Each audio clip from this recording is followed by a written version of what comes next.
नमस्ते विद्यार्थी मित्रांनो, चला आपण आज पेपर नंबर 41 पहा. आवाज सगळ्यांना क्लिअर येतो का? पहा, आल्या लाईक करा. चला, आपला 41वा पेपर आहे. 41 पेपर उत्तरपत्रिका केलाय. ओके. तर विद्यार्थी मित्रांनो, आपली परीक्षा एक दिवसाने जवळ जवळ येत आहे. ओके, वाजते, आवाज क्लिअर येतोय, गुड. एक दिवसाने परीक्षा जवळ येत आहे. एक दिवसाने आपण अभ्यासाला गती घेतली पाहिजे. वेळ थोडा आहे, आता राहिलेला वेळ थोडा आहे. प्रत्येक चुकणारा प्रश्न याच्यावरती काम होणं गरजेचं आहे. प्रत्येक चुकणारा प्रश्न त्याच्यावरती काम करा. त्या टाईपचे 2-2 प्रश्न एक्स्ट्रा सोडवत चला. त्याच्यामध्ये काय अडचणी आले तर बोलत चला. आणि आपल्या या ग्रुपची लिंक आपल्या मित्रांना, मैत्रिणींना, शाळेमध्ये शिक्षकांना सांगा, त्यांना द्या, शाळेच्या ग्रुपवर टाका आणि सगळ्यांना टाका. आज आपले जवळजवळ 1100 सबस्क्रायबर आहेत. खूप वेगाने की रोज जवळजवळ 500 पेक्षा जास्त 1000 पर्यंत विद्यार्थी रोज भेट देतात. रोज 1000 विद्यार्थी आपल्या मार्गदर्शनाचा लाभ घेत आहेत. नक्की त्यांच्यामध्ये खूप वेगाने प्रगती घडणार आहे. खूप चांगले मार्क पडणार आहेत. चला चालू करा पेपर. हा विद्यार्थी मित्रांनो, मनापासून करणं गरजेचं आहे. पेपर किती सोडवले यापेक्षा चुकणारा प्रत्येक प्रश्न क्लिअर होणं गरजेचं आहे. तुम्ही पूर्ण वेळ थांबणं, प्रत्येक प्रश्न समजून घेणं, जो सायंटिफिक विचार, वैज्ञानिक दृष्टीने जे प्रश्न सोडवायला हवेत, उत्तर बरोबर आलं पण आपला दृष्टिकोन चुकीचा असेल, त्याला दृष्टिकोन जर व्यवस्थित केला तर ते मार्क वाढत जाणार कंटिन्युअसली. मार्क वाढायचे असतील तर आपल्याला मनापासून त्यामध्ये सहभागी झालं पाहिजे, प्रत्येक गोष्ट केली पाहिजे. चला, जर आपण मनापासून केलं नाही तर आपले मार्क वाढणार नाही. मार्क वाढायचे असतील तर प्रत्येक चुकणारा प्रश्न, तो प्रश्न का चुकला याच्यावरती काम होणं गरजेचं आहे. चला, शुभांगी शिंदे, इशिता, 96.25 इशिता. चला, 4 आकृत्या दिलेल्या आहेत. यामध्ये सगळ्या समान आहेत. एक आकृती निराळ्या आहे. निराळ्या आकृती ओळखा सांगितले. चौकोन, त्यामध्ये चौकोनच आहे. वर्तुळामध्ये वर्तुळ आहे. आयतामध्ये आयत आहे. त्रिकोणामध्ये त्रिकोण आहे. मग वेगळा कोणता निघेल? पर्याय क्रमांक 4. का निघेल? समान भाग होत आहेत. एकट्याचा समान भाग होत आहेत म्हणून नाही. इथे या आकृत्या बाजूला चिकटलेल्या नाहीये. त्या ठिकाणी आतली त्रिकोणामध्ये त्रिकोण आहे पण तो काय झालाय? चिकटलेला आहे. बाकी त्याच्यामध्ये चिकटलेत का? नाही. समान भाग होत आहेत, तिघांचे समान होत आहेत, याचे होत नाहीत म्हणून काढतायत. गट कसा तयार करायचा मग हे तर तुम्हाला समजून घ्यायचं. ऑनलाईनला प्रेझेंट राहून काय करायचे आपल्याला तर हे समजून घ्यायचे की आपला चुकलेला प्रश्न का चुकला, त्या ठिकाणी कसा विचार करणं आवश्यक होतं. याकडे जर तुम्ही लक्ष दिलं नाही तर त्याचा काहीच उपयोग होणार नाही. ओके, चला पुढे पहा. याच्यामध्ये मोठी वाटी आहे त्या छोटी वाटी गुंतवलेली आहे. दोन्ही बाजूने त्या गुंतलेल्या आहेत. इथे 2 त्रिकोण, 2 कोण आहेत एकमेकांमध्ये गुंतवलेले. त्या ठिकाणी दोन ठिकाणी त्या एकमेकाला छेदतायत. अर्धवर्तुळात अर्धवर्तुळ गुंतवले. आता या ठिकाणी काय झालंय? एका ठिकाणी छेदले. ते काय पाहिजे होतं? अलीकडे सरून इथे पण असं पाहिजे होतं. त्यामुळे पर्याय क्रमांक 4 आहे. ओके, चला पुढे. तिसरा प्रश्न. चौकोनाचे 4 भाग केले, वर्तुळाचे 4 भाग केले, चौरसाचे 4 भाग केले, चौथा पर्याय त्याचे 4 भाग केले. वेगळा कोणता निघेल? इथे पर्याय क्रमांक 4च निघेल. का तर याचे भाग सारखे नाही. तुम्ही मला दिसत सारखे दिसतात. अरे या ठिकाणी जे होत आहे ते काटकोनामध्ये 4 भाग होणार. हे काटकोनामध्ये, त्या ठिकाणी हे काटकोन नाहीये. या ठिकाणी लघुकोन आहे तर या ठिकाणी विशाल कोण आहे. म्हणजे काटकोनामध्ये भाग होत नाही, त्यामुळे पर्याय क्रमांक 4 आहे. चला पुढे. उत्तर सांगत चला, नुसतं बसू नका. भोसले, इशिता उत्तर सांगत चला. चला पुढे. या ठिकाणी पहा वर्तुळ आहे त्याला रेषा किती आहेत मोजा. 3 3 6 आणि 7 रेषा आहेत. याला 3 3 6 2 8 आहे. इथे 4 आहे, इथे 6 आहे. आता कोणते वेगळे नाही. या ठिकाणी रेषा जर पाहिल्या तर या समोरासमोर आहे. या ठिकाणी सरळ केल्या तर त्या एका ते 6 पाहिजे होत्या, 8 पाहिजे होत्या, 4 पाहिजे होत्या, 2 पाहिजे होता. या पद्धतीने त्या समोरासमोर असायला हव्या होत्या. त्यामुळे पर्याय क्रमांक 1 वेगळा निघेल. चला पुढे. चौथीची जागा मोकळी ठेवलेली आहे प्रश्न मालिकेत. त्या ठिकाणी अशी आकृता मालिका तयार. आता इथं वर्तुळच होणार आहे, म्हणजे इथं पर्याय वर्तुळच होणार आहे. आता याच्यामध्ये एक गोष्ट पाहिजे. वर्तुळ पहा पहिल्यांदा या ठिकाणी, दुसऱ्या आकृतीत तो कुठे गेला, पहिल्या आकृतीत हे सगळं शोधायचं बरं का. असं फिरत जायचं नाही, आपण त्याबरोबर पळायचं. पहिल्या आकृतीत या ठिकाणी आहे गोल, दुसऱ्या आकृतीत या ठिकाणी गेला म्हणजे घड्याळाच्या दिशेने फिरतोय. तिसऱ्या आकृतीमध्ये या ठिकाणी गेला म्हणजे चौथ्या आकृतीत कुठे पाहिजे, या ठिकाणी. या ठिकाणी गोल कोणत्या कोणत्या आकृतीमध्ये आहे, पर्याय 2 मध्ये आहे, 3 मध्ये. 1 आणि 4 मध्ये या ठिकाणी गोल नाही, त्यामुळे हा पर्याय कट. उत्तर पर्याय क्रमांक 2 आणि 3. आता याच्यामध्ये फरक काय आहे, बाणाची जागा. मग आता बाणावरती लक्ष केंद्रित करायचं. पहिल्या आकृतीमध्ये इथे बाण आहे, दुसऱ्या आकृतीमध्ये या ठिकाणी गेला, तिसऱ्या आकृती या ठिकाणी, चौथ्या आकृती या ठिकाणी पाहिजे. तो कोणत्या पर्यायामध्ये आहे, पर्याय क्रमांक 3. ओके चला पुढे. प्रश्नाकृती याच्यामध्ये काय होतंय, हे मधले 2 भाग सगळे गेले. इथनं याच्यामध्ये काय झालं तर अजून इकडला एक भाग गेला, इकडला एक भाग गेला. आता इथनं पुढे काय होईल, इकडला एक भाग जाईल, इकडला एक भाग जाईल. तर पर्याय क्रमांक 3 येणार आहे. Okay good. चला पुढे. पहा या ठिकाणी 7वा प्रश्न. या ठिकाणी गोल टिपका, या ठिकाणी त्रिकोणाकडे पहिल्यांदा लक्ष द्या, नंतर आतल्या गोष्टी पाहू. त्रिकोण इथं आडवा आहे, सरळ झाला, पुन्हा तो आडवा झाला, म्हणजे कसा फिरतोय हा त्रिकोण, घड्याळाच्या दिशेने फिरतो. म्हणजे या ठिकाणी तो काय होणार आहे, उलटा होणार. त्याच्यावर पहिला आणि तिसरा पर्याय, चौथा पर्याय कळतो. आता याच्यात फरक आहे चिन्हांमध्ये, चिन्हांच्या जागा पहा. आता इथं घड्याळाच्या दिशेने पाहिलं तर काय होतंय, टिपका नंतर फुली. घड्याळाच्या दिशेने पाहिलं टिपका नंतर फुली. घड्याळाच्या दिशेने पाहिलं टिपका फुली.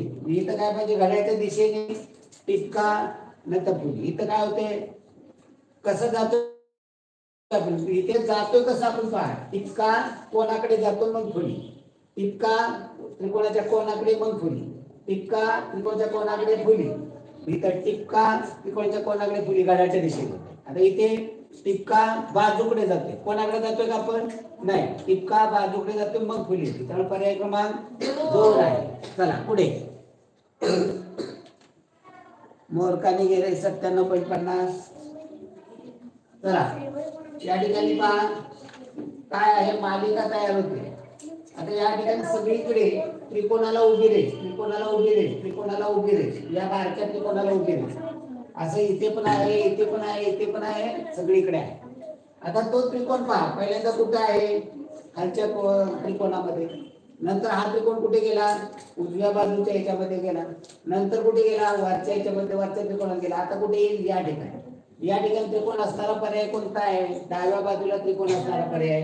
पहिला आणि चौथा कट होईल, दुसऱ्या आणि तिसऱ्या मध्ये. आता याच्यात फरक आहे, गोलाची जागा. आता गोलाकडे लक्ष द्या. मोरकाने 97.50 नाही, हा 97.50. ओम गुले 97.50. चला काय ठिकाणी आता गोलाची जागा पहा. पहिल्यांदा उजव्या बाजूच्या त्रिकोणामध्ये, दुसऱ्या आकृतीत तो खाली गेला, तिसऱ्या आकृतीत डाव्या बाजूकडे गेला, म्हणजे आता वरच्या याच्यामध्ये पाहिजे. तर पर्याय क्रमांक 3 येणार आहे.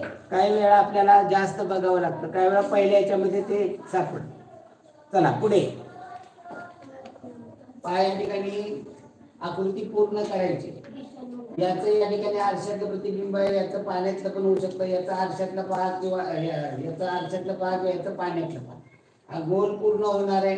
या गोलावरून कुठलाही पर्याय कट होत नाही. रेषा अखंड पाहिजे, याच्यामध्ये डबल रेष नाही. हा पहिला पर्याय कट. अखंड इतर रेष नाही म्हणून हा पर्याय कट. इथेही पुढे अखंड नाहीये म्हणून हा पर्याय कट. उत्तर पर्याय क्रमांक 4 येणार आहे.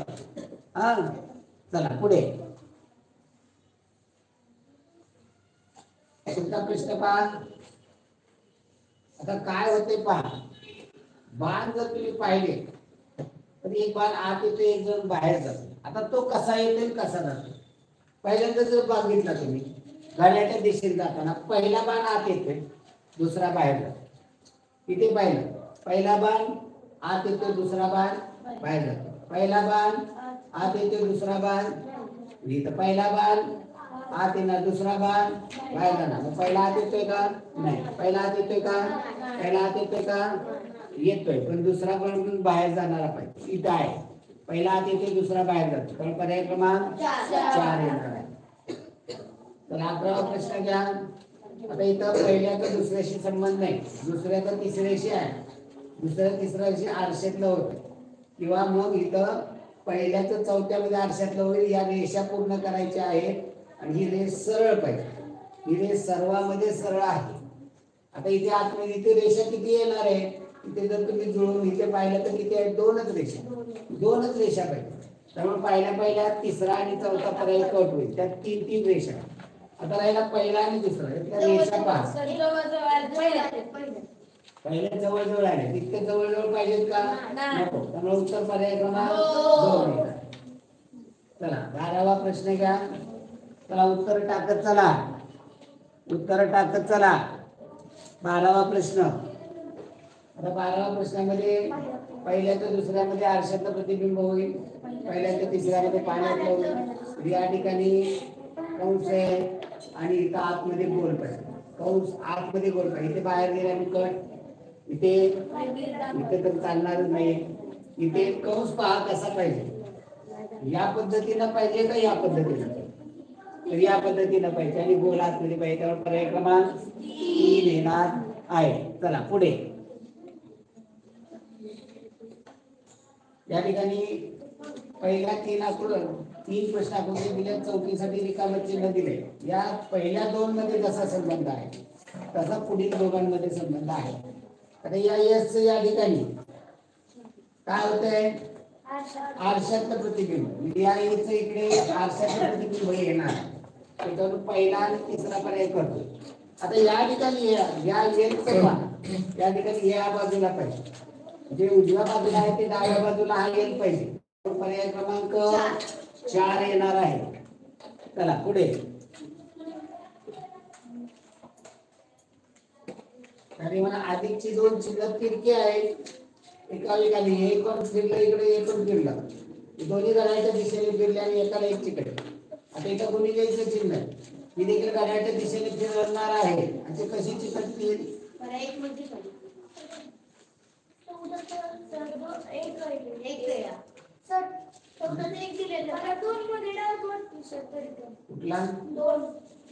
बरोबर प्रश्न. आता चाललाय की तुला 14वा.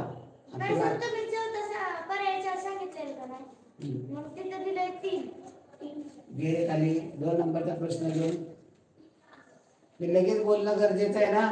आज 14वा प्रश्न चालू झाला.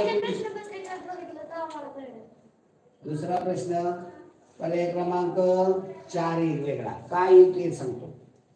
या 2 वाट्यात एक लहान आणि मोठी, त्याचा काही संबंध नाही लहान मोठीचा.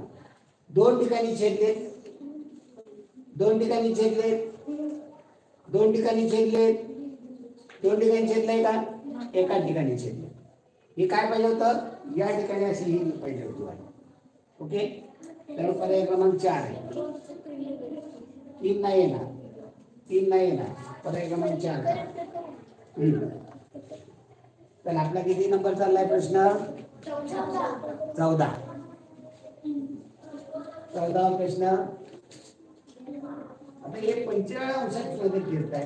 हे 45 अंशात फिरलं तर वरती यायला हवे, पण आता नाही येत आहे. पण हे अधिकला अधिक जोडले तिथे, त्या ठिकाणी असे जोडले. हे गुणिलेला गुणिले जोडल्यानंतर आकृती कशी होईल? पर्यायगत पद्धत वापर. या ठिकाणी तिसरा आणि चौथा तर कट होतो. आता जेव्हा हे पर्याय क्रमांक जेव्हा आपण 2 घ्यायचं म्हणलं तर हे 90 अंशात फिरतील. इथे 90 अंशात फिरलेत का? नाही. म्हणजे फक्त हे जवळ येऊन चिकटले. तसं जास्त योग्य पर्याय क्रमांक 1 आहे. तसं नियमानुसार म्हणलं तर या ठिकाणी गुणिले आणि त्या खाली असं गुणिले, म्हणजे या पद्धतीने आकार कसा असायला हवा होता. हा गुणिलेच्या खाली या ठिकाणी गुणिले असा जोडायला हवा होता. तसा जोडला नाही, एका रेषेने जोडला, कारण इथं एका रेषेने जोडले, म्हणून पर्याय क्रमांक 1 आहे. काय दिले त्यांनी? ओके चला पुढे पहा या ठिकाणी हे जर एकत्र जोडले तर ही आकृती तयार होते. इथे कर्व भाग रंगवलेला आहे तो वरती गेला हे वरचे रंगवले. आता हे जोडायचं जोडले तर आकृती कोणती होईल व पर्याय क्रमांक 3 आणि 4 कट होईल. पर्याय 1 किंवा 2 यासारखी आकृती होईल. आता इथं वरचे त्रिकोण रंगवले आता इथं काय होणार आहे खालचा भाग रंगवलेला असेल त्यामुळे पर्याय क्रमांक 2 येणार. चला पुढे 16वा प्रश्न पहा. आडवी एक रेषा उभ्या 2 रेषा बाहेर होत्या आतमध्ये गेल्या बाहेरचा आतमध्ये जातो. आता इथं आडव्या 3 रेषा तिरकी एक रेषा आतमध्ये जाणार आडव्या 3 पाहिजे तर तिरकी 1 इथं आडव्या 3 आहेत का नाही हा पर्याय कट. इथं आडव्या 3 आहे पण तिरकी 1 आहे का हा पर्याय कट.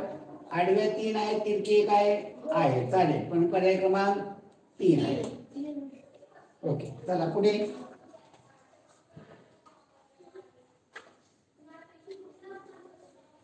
4 आकृत्या दिलेल्या आहेत आकृती पूर्ण करायची आहे. याचा रंग पाहायचा व्यवस्थित जुळेल का. आता पहिल्या तिसरा आणि चौथा पर्याय कट होईल कारण वरती भाग जुळणारा पाहिजे. आता राहिला पहिला आणि दुसरा त्याच्यामध्ये योग्य कोणता बसेल तो पहा. हा चालणार आहे का इथे नाही. या पर्याय क्रमांक 2 बसणारे या ठिकाणचा हा सर्व जर भाग बघितला तर तो बरोबर या ठिकाणी बसतो. पर्याय क्रमांक आणि याचा डेरा तयार होतो आपल्या घरामधला डेरा असतो. चला पुढे पहा या ठिकाणी आता पहा वरती खालचा भाग दिला होता वरचा डेरा काढायचा. आता इथं तिरका डेरा फुटलेला दिसतो. आता इथं पहा या ठिकाणचा हा त्रिकोण याच्यावरून पाहिला तर दुसरा कट होतो तिसरा कट होतो पहिला आणि चौथा. याच्यात फरक काय आहे याच्यामध्ये फरक या ठिकाणी तसा आकार दिलेला नाही या ठिकाणी दिला. मग आपल्याला कसा पाहिजे पर्याय क्रमांक 1 सारखा उत्तर पर्याय क्रमांक 1. तर 19वा पहा या ठिकाणी आकार हा डेराचा आहे उलटा डेरा आहे. तर हा डेरा असा गोल पूर्ण करायचा म्हणजे तर पर्याय क्रमांक 2च बसेल बाकीचे कोणतेही बसणार नाही. एवढं सोपं पण येतं परीक्षेत. सगळेच अवघड प्रश्न येतात असं नाही. डेरा 4ही डेरे दिले. आता या ठिकाणी बसवणारा पाहिजे जे इथं त्रिकोणी असा कापलेला पाहिजे डेरा पहिल्या दुसऱ्यामध्ये येणारच नाही. आता तिसऱ्यामध्ये चौथ्यामध्ये बघा या ठिकाणी हा कापलेला जो आकार आहे तो खूप मोठा आहे. या ठिकाणी हा लघु कोण आहे या ठिकाणी विशाल कोणासारखं झाले तो पर्याय क्रमांक 4. हा नाही उलटच आहे ती फिरवून जोडू शकतो ना आपण. इथं तरी कुठे सरळ दिलंय तेव्हा चौथ्या पर्याय ते पण फिरवूनच दिलेलं आहे बरोबर नाही. हा चला पुढे 21 ते 24 मध्ये पहा काय केलेलं आहे काय म्हणलेलं आहे. प्रश्न आकृती दिलेली आहे तर 4 आकृत्या दिले त्यामध्ये उत्तराच्या आकृतीशी हुबेहूब जुळणार आणि इथं उभी रेष अखंड नाही कट झालेली.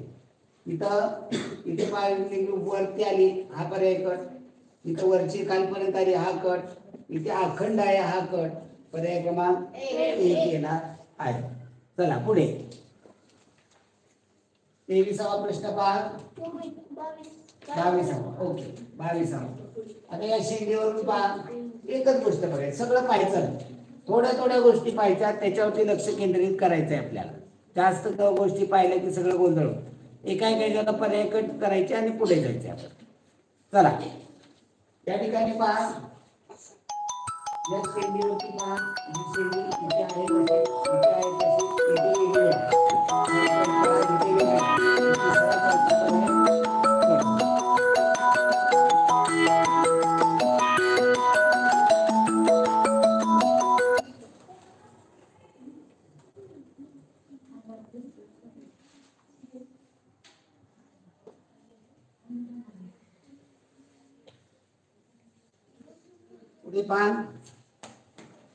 इथे इथे आता याच्यामध्ये आपण तिसरा चौथा याच्यावरून शेंडीवरून कमी केले कट केले.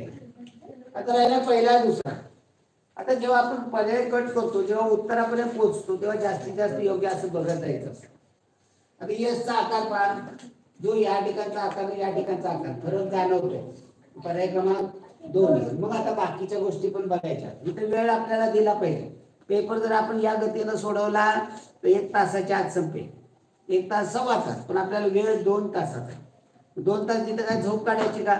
नाही. त्यामुळे प्रत्येक गोष्ट बारकाईनं बघणं गरजेचं आहे.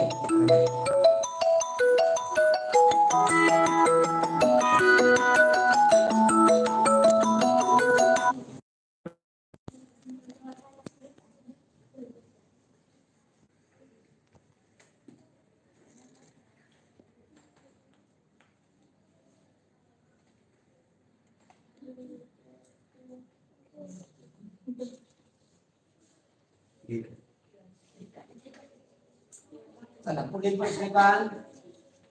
व्यस्त झाला आपला पर्याय क्रमांक 2 आहे. पुढे पहा या ठिकाणी शिडी आहे. शिडीला पायऱ्या किती आहेत? 1 2 3 4 5 पायऱ्या. इथे किती आहेत? 4. कट होईल. 1 2 3 4 कट होईल. 1 2 3 4 5 आहे. 1 2 3 4 आहे. उत्तर पर्याय क्रमांक नुसत्या पायऱ्यावरनं बाहेरचं बाजूचं बघण्याची गरज भासली नाही. चला पुढे. आता या ठिकाणी या ठिकाणी हा गोल, याच्यामध्ये उभी रेष आहे. गोलामध्ये उभी रेष आहे का इथे? नाही. इथं आहे का? नाही. आता इथे आहे, इथे आहे. आता या दोन्हीमध्ये फरक काय? तर या कंसामध्ये फरक आहे.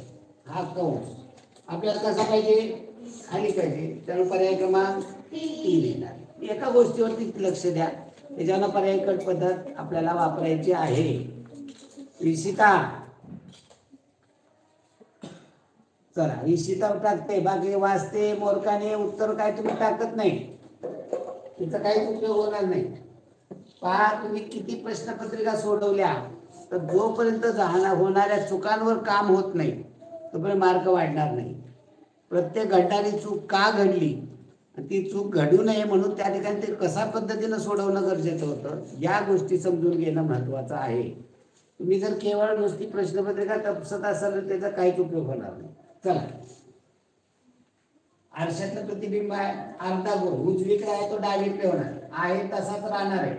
त्याच्यामुळे पहिला कट, दुसरा कट, आता तिसरा चौथा आहे. आता याच्यात फरक काय आहे? तर या त्रिकोणामध्ये फरक आहे. हा त्रिकोण कसा, बाकीच्या कशामध्येही फरक नाहीये. या त्रिकोणावरती लक्ष केंद्रित करायचं. हा त्रिकोण, याचं जेव्हा आरशातलं प्रतिबिंब येणार आहे तेव्हा तो जसाच्या तसा येणार नाही. इथे जसाच्या तसा दिलेला आहे, तो पर्याय क्रमांक 3 मध्ये आहे. पर्याय क्रमांक 3 येणार आहे. म्हणजे खूप बारकाईनं काही गोष्टी बघणं गरजेचं असतं. चला पुढे.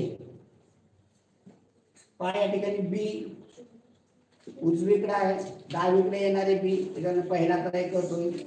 हा बी आडवा आहे, तो आडवाच राहणार आहे, तो उभा दिला म्हणजे हा पर्याय कट होईल. पहिला, दुसरा आणि तिसरा. आता दुसऱ्या आणि तिसऱ्या फरक काय आहे? फरक काय आहे? बी मध्ये फरक आहे.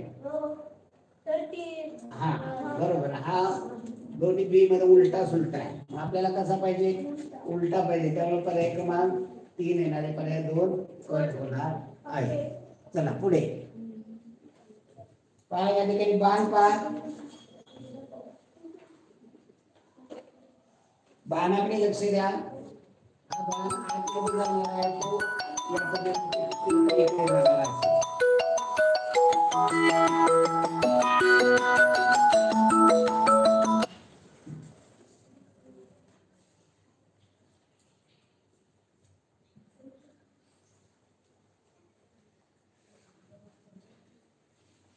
चला, पाय हा बाण डावीकडे आतमध्ये म्हणजे खाली चाललेला आहे, तो उजवीकडे आत जाणारा पाहिजे. त्याच्यावर पहिला, तिसरा, चौथाही कट होते. उत्तर पर्याय क्रमांक 2 येणार आहे. केवळ बाणावरून पाहिलं तरी आपण उत्तरापर्यंत अगदी सहजासहजी पोहोचू शकतो. चला पुढे. आता खाली गेले थोडं. हा, आता या ठिकाणी हा त्रिकोण आहे, त्याच्यावरती अधिकचं चिन्ह आहे. उजव्या कोपऱ्यात आहे, इकडे डाव्या कोपऱ्यात आहे. त्याच्यावरून पहिला तिसरा पर्याय कट होईल, कारण ते खाली आहे. पहिल्या, दुसऱ्या आणि चौथ्यामध्ये आहे. आता याच्यात फरक काय आहे याच्यामध्ये? जे आधीच्या चिन्हावरती अंड दिले गोल दिलेला आहे तो आडवा दिलेला आहे आधीच्या चिन्हावरती. मी इथे गुणिलेचं चिन्ह आहे, इथे अधिकचं चिन्ह. चिन्ह फक्त पहा. आता या ठिकाणी गुणिलेचं चिन्ह आहे ते गुणिलेचंच राहणार आहे का अधिकचं होणार आहे? नाही. त्यामुळे गुणिलेचं चिन्ह पाहिजे. या ठिकाणी गुणिलेचं इथं अधिक आहे त्यामुळे पर्याय क्रमांक 2 येणार आहे. चला पुढे. आता पहा 29 ते 32 कागदाच्या एका तुकड्याला दुमडून ते पंच केलेला आहे. तो कागद उघडल्यानंतर कसा दिसतो? थोडासा वरती घ्या. पहा वरून खाली घडी घातली. बस बस बस बस बस बस बस बस. वरून खाली घडी घातली. ही घडी इकडे उघडली, इकडे घातली आणि आता या ठिकाणी हा आयत कापला. जेव्हा इकडे उघडेल तेव्हा या आयताचं इकडे आरशातलं प्रतिबिंब येईल. म्हणजे इथे एक आयत, इथे एक आयत. वरती उघडला याचं पाण्याचं प्रतिबिंब येईल. इथे एक आयत कापलेला येईल आणि इथे एक आयत कापलेला येईल. तो याच्यामध्ये आयत त्या पद्धतीने, याच्यामध्ये नाहीये. हा आकार होणार नाहीये. हा आकार एवढे मोठे आयत नाही. त्यामुळे पर्याय क्रमांक 1 येणार आहे. तसं म्हणायला गेलं तर 1 देखील योग्य नाही. थोडस खाली गेले मी सांगतो. खाली घे थोडस. आता पहा 1 मध्ये आता तुम्ही मला सांगा या ठिकाणी जेवढा आहे तेवढा या ठिकाणी होणारे मग हे येणार कापलेला येणार. म्हणजे हा आयत एवढा मोठा होणार आहे. आता एवढं मोठे हे 3 आकार सारखे दाखवले. सारख्या आकाराचं नाही होणार. हे याचे 3 भाग केले म्हणजे या ठिकाणी हा मोठा पाहिजे होता, जाड पाहिजे होता. हा आकार जरा मोठा पाहिजे होता आणि एक छोटे जरा दाखवायला हवे. मी तसं त्या ठिकाणी दाखवलेलं नाही. आकृती शब्दशः बसत नाही. परंतु जास्त योग्य कोणती या पद्धतीनं जाणं गरजेचं आहे. चला पुढे. या ठिकाणी पहा घडी खालून वर घातली, वरून खाली घातली. या ठिकाणी गोल कापला आणि या ठिकाणी आयत कापला. जेव्हा हा कोपरा इथे लावेल तेव्हा हा गोल या ठिकाणी येणार आहे, आयत या ठिकाणी येणार. गोल इथे पाहिजे म्हणजे या गोलाच्या शेजारी असा गोल आला पाहिजे. या गोलावरून पर्याय कट जर तुम्ही केले तर पहिला, दुसरा, चौथा, दोन, तिन्ही पर्याय कट होता. उत्तर पर्याय क्रमांक 3 येत आहे.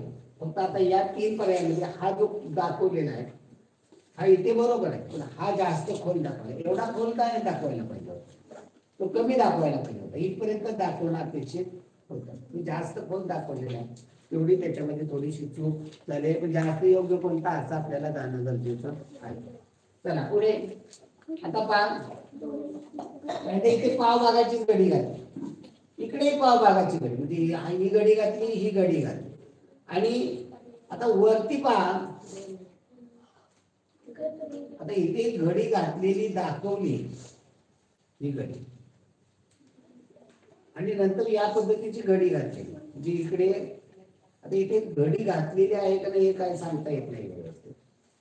घातलेली आहे म्हणजे ही पण घडी इकडे घातलेली पण तो शब्दशः ही घडी इकडे वाटते आणि या घडीचं मग इकडे उघडलं तर याचं ही घडी इकडे घातलेली दाखवली ना. इथे 5 गोल आहेत, उघडले इकडे 5 गोल आहेत. 5 आणि 5 10 गोल होते. एका रेषेत 3 आहेत आणि हे तिरके आहेत. एका रेषेत 3 पाहिजेत आणि हे तिरके पाहिजे. इथं किती दाखवले गोल? 12 दाखवले. त्यामुळे हा चुकेल. या ठिकाणी आता हे तिरके दाखवले, एका रेषेमध्ये नाहीये. इथे मी तिरके दाखवले, इथे तिरके दाखवले. आता याचं पाहू आपण जरा बारकाईने पाहूया. या ठिकाणी थोडेसे तिरकेच आहे. ओके. आता याच्यामध्ये काय फरक? इथे खाली 2 गोल दाखवलेत म्हणून हा पर्याय एकच राहिला. दुसरा आणि चौथा फरक शोधा. आता इथे एका याची आरशात प्रतिमा नाही, हा उचलून इथे ठेवलेला आहे. याचं या ठिकाणी याचं आरशातलं प्रतिबिंब आहे म्हणून पर्याय क्रमांक 2 जास्त योग्य आहे. म्हणजे बरोबर आहे, योग्य नाही बरोबरच आहे पर्याय क्रमांक 2. पुढे. वरून खाली घडी घातली, इकडून घडी इकडे घातली आणि या ठिकाणी कापलेला आहे, आयत कापला, इथे तिरका कापला. जेव्हा ही घडी इकडे उघडेल तर या आयताला इथे आयत चिकते म्हणजे या पद्धतीचा आकार होणार आहे आणि या ठिकाणी हा तिरका या ठिकाणी येणार. जेव्हा या दोन्ही बाजूला तिरका हा आयत मोठा पाहिजे ते याच्यामध्ये पाहतो आयत उलटा आहे. सॉरी, हा त्रिकोणी कापलेला भाग या ठिकाणी आहे तो असा होणार आहे, तर मग इथं चुकीचं आहे, म्हणजे हे चुकीचं दाखवले, हा पर्याय कट होईल. या ठिकाणी बरोबर आहे, या ठिकाणी हा कापलेला भाग वेगळा वेगळा दाखवलाय तसा राहणार नाही, म्हणजे याच्यामध्ये हा खालचा आयतच नाही, मग हा पर्याय कट होईल. उत्तर पर्याय क्रमांक 2 येणार आहे. चला पुढे पहा, याच्यामध्ये आकार दिलेले तुकडे जोडायचे आहे. आता या ठिकाणचे आकार पहा, या ठिकाणी पाव गोल आहे, या ठिकाणी पाऊस गोल आहे, या ठिकाणी पण गोल अर्ध गोल आहे, आणि वरती जोडायचा भाग आहे. वरती हा असा जोडला याच्यावरती, आणि हे तुकडे जोडले तर या ठिकाणी जाणवतं की हे योग्य दिसत आहे. आता या ठिकाणी हा जो चौकोन आहे तो या ठिकाणी दिला नाही, तर आयत दिला आहे, हा पर्याय कट होईल. आता या ठिकाणी जर हा म्हणता आपण हा जोडायला दोन अर्धगोल आहेत का आपल्याकडे? नाही, हे तुकडे आहेत, म्हणजे त्यामुळे हा पर्याय इथे योग्य वाटतो. आता इथं हे बाहेर दाखवले तुकडे किती झाले? त्रिकोणी झाले. त्रिकोणी इथं आहे का? आयत दाखवलेला आहे का रे? हा चौकोन दाखवलेला याच्यामध्ये आहे का? नाही. आता याच्यामध्ये आहे, परंतु याच्यामध्ये दोन अर्धगोल दाखवले, हा पर्याय करतो. याच्यामध्ये आयत दाखवलेला आहे, चौकोन तिरका असा तो त्रिकोण दाखवलेला नाही चौकोन, हा पर्याय करतो. उत्तर पर्याय क्रमांक 1 येणार आहे. चला पुढे पहा, या ठिकाणी हा आयत आणि 4 पाकळ्या आहेत, त्यातल्या 2 पाकळ्या मोठ्या आहेत, 2 पाकळ्या लहान आहेत. मोठ्याच करायला आपण पर्याय करत तर जाणार आहे, पर्याय नाहीये ना. आपण हा बघतो आयत, आयत आहे का याच्यात? नाही, हा पर्याय करतो. याच्यात आयत आहे का? नाही, हा पर्याय करतो. आता या दोन्हीमध्ये आयत आहे. आता आयत आहे, नंतर आपल्याला या पाकळ्या पाहिजे, 4 पाकळ्या पाहिजे. आता याच्यामध्ये काय झाले? 2 पाकळ्या आहेत, आणि हे आकार पाकळ्याचे नाही, वेगळेच आहे. तर पर्याय क्रमांक 3 येणार आहे. जास्त योग्य पर्याय क्रमांक 3. चला पुढे 35वा प्रश्न पहा. या ठिकाणी जो भाग आहे, जो आकार आहे, तो आकार पहा. या पाकळ्याचे 3 तुकडे आहेत, हा आकार पहा. हा आकार याच्यामध्ये आहे का? हा आकार याच्यामध्ये नाहीये. याच्यामध्ये आहे का? नाहीये. याच्यामध्ये आहे का? हा आकार नाहीये. तो फक्त हा आकार पर्याय क्रमांक 4 मध्ये आहे, आणि हे दोन इकडे लावलेले, आणि हा भाग आहे तो इकडे जोडलेला आहे, पर्याय क्रमांक 4. चला पुढे हा डमरू सारखा आकार पहा. डमरू सारखा आकार याच्यावर लक्ष द्या. याच्यामध्ये आहे का डमरू सारखा आकार? नाही. याच्यामध्ये आहे. याच्यामध्ये आहे का डमरू सारखा आकार? याच्यामध्ये आहे डमरू सारखा आकार? नाही. तर पर्याय क्रमांक 2 आहे. चला पुढे 37वा प्रश्न पहा. काय म्हणलेलं आहे? लपलेली आकृती. लपलेली आकृती. ही आकृती याच्यामध्ये आहे का? नाहीये. ही आकृती इथे पहा, मध्यापर्यंत आलेली आडवी रेषा आहे, ही पण आहे. आता ही मध्यापर्यंत गेलेली दिसते का? हे कापून जर आपण जोडली आहे, मध्यापर्यंत हा गेलाय का? बघ, मध्यापर्यंत इथपर्यंत जाणं अपेक्षित होतं, इथे नाहीये. पण जास्त योग्य कोणतं ते आपल्याला शेवट जावंच लागलं. आता तिसऱ्यामध्ये पहा, ही आकृती आहे का? इथं तिरका आहे, पण इथे तिरका नाही, हा पर्याय कट होईल. आता याच्यामध्ये पहा आहे आता आडवी रेष नाही, तर जास्त योग्य पर्याय क्रमांक 2 आहे. आता पर्याय नाही, एवढा आतमध्ये कापलेला नाहीये, मान्य नाहीये, परंतु तो बघणं गरजेचं आहे. चला पुढे आता या ठिकाणी पहा, हा आकार या ठिकाणी दिलेला आहे, या ठिकाणी खाली आहे, वर गेल्यावर आहे, इथं दिसतोय. याच्या ठिकाणी आहे का? तो पहा, या ठिकाणी पहा, इथे या ठिकाणी गेली खाली, वर आली, या ठिकाणी पण आहे. यातला दोन्हीकडे पण आहे, मी सारख्यानं बघणं गरजेचं आहे. इथे आहे का? इथे तिरकी रेषच नाही, इथे ती तिरकी रेषा आहे का? तिरकी रेष गेली, खालनं आली, वरती गेली, मग इथं आलेली नाही, त्यामुळे तिसरा चौथाचा कट झाला. आता राहिला पहिला दुसरा. पहिल्या आणि दुसऱ्यामध्ये काय फरक आहे? या ठिकाणी हा त्रिकोण पहा, इथे पहा, हा त्रिकोण या रेषेवरून हा बरोबर जाणार रेषा, ही योग्य वाटते. आणि याच्यामध्ये पर्याय क्रमांक कोणता आहे? दोन.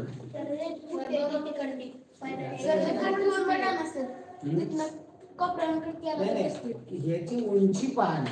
जेव्हा आपण एवढा बारकाईनं पाहतो ना, याची उंची जी आहे ही उंची तेवढीच पाहिजे. हे इथपर्यंत गेले, हे काय गेले इथपर्यंत गेले, मग वर आले. ही उंची इथे जुळते. पर्याय क्रमांक 2. 3 मध्ये ती उंची जास्त. चला पुढे.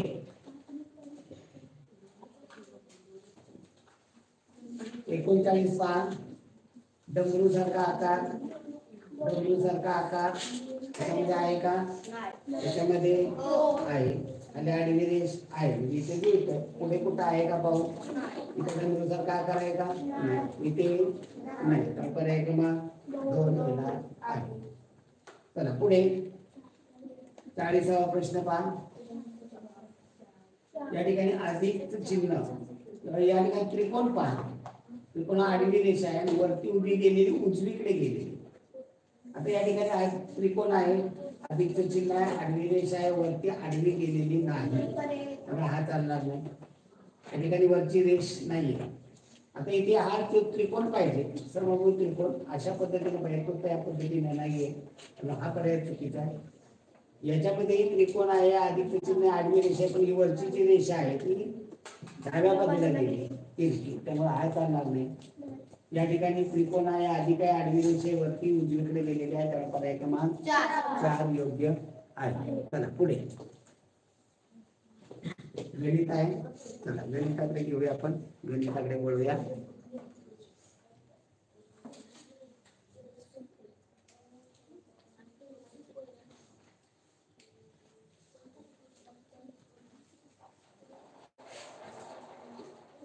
मला दुसरे जरा एक बघा कसं बाटली गेले पाण्याची.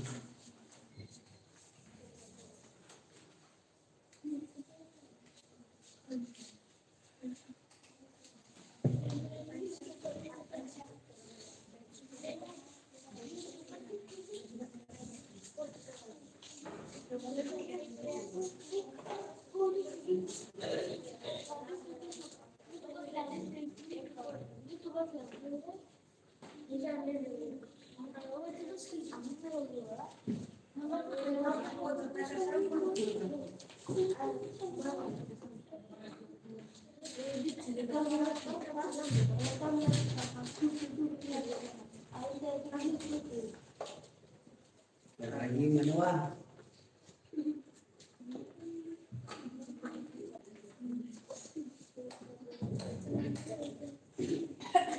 चला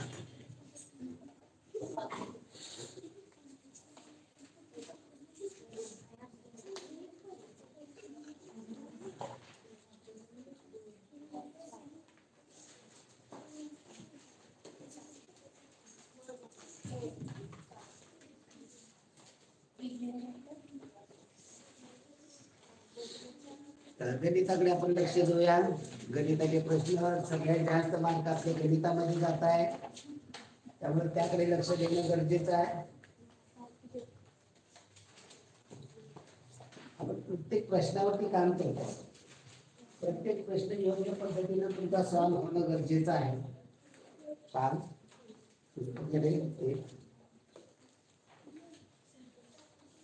नंबर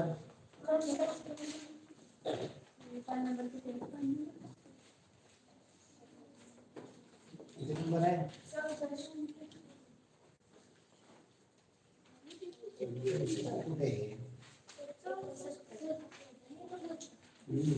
69 आहे. घडी 5 16,016 या संख्येला 16 ने पूर्ण भाग जातो, तर 18 ने पूर्ण भाग व 18 ने पूर्ण भाग जातो. 18 ने सुरू होणारी आणि 13 ने भाग जाणारी पुढीलपैकी लहानात लहान संख्या कोणती? आता इथं काय करायचं, सगळ्यात लहान 18,000, याला काय म्हणजे 18 ने सुरू होणारी आणि 13 ने भाग जाणारी. मग 18,000 ला तुम्ही 13 ने भागाल, 18,000 भागिले 13, आता हे मुद्दाम जाणीवपूर्वक मी चमच्यात घालून करतोय, कारण एवढी बाकी राहते ती घालवण्यासाठी आपल्याला 13ने भाग करण्यासाठी जी संख्या लागणार आहे ती त्यामध्ये आपल्याला मिळवायची आहे. 18 13 एके 13, 18 + 13 गेले 5 राहिले, 5 × 0 50, 3 त्रिक 39, बाकी राहणार आहे 11, 11 वरती 0 घेतला 110, 13 टी 4 वर्षे, बाकी राहिली 6, 6 वर हा 0 घेतला 60 झाले, 3 चोक 52, बाकी किती राहिली 8. आपल्याला 13ने भाग घालवायचा म्हटल्यावरती याच्यामध्ये किती मिळवल्यावरती 13 होती, तर 5 मिळवल्यानंतर 13 एके 13 भाग, म्हणजे याच्यामध्ये 5 मिळवावे. 18,000 मध्ये 5 मिळवले अधिक 5 केले तर काय संख्या होईल 18,005. पर्याय आहे का, नसेल. 18,005 मध्ये 13 मिळवा, या 18,005 मध्ये पुन्हा 13 मिळवा, काय होईल 18,018 आहे का पर्यायामध्ये आहे. म्हणजे 13च्या पट्टीमध्ये आपल्याला ती संख्या मोजत पुढे जाणं गरजेचं आहे. उत्तर येईल 18,018.